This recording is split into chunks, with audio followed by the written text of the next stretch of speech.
Hello everyone, I'm Cynthia Andoniadou, I'm Congress Committee Chair for ECE, and we come to you today from the 2025 conference where I'm sitting with some very important people for the 2026 Congress.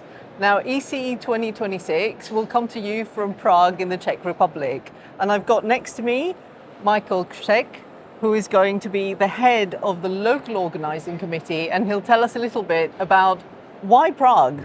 Okay, hello.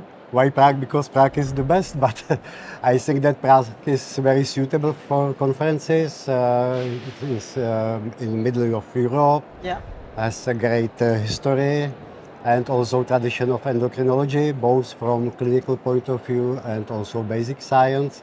And we have already experience with the Congress from 2010, so I hope you will all come to Prague and enjoy the meeting. It's going to be absolutely amazing. And we're going to come to you with a very exciting program that you can't possibly turn down. So see you in Prague.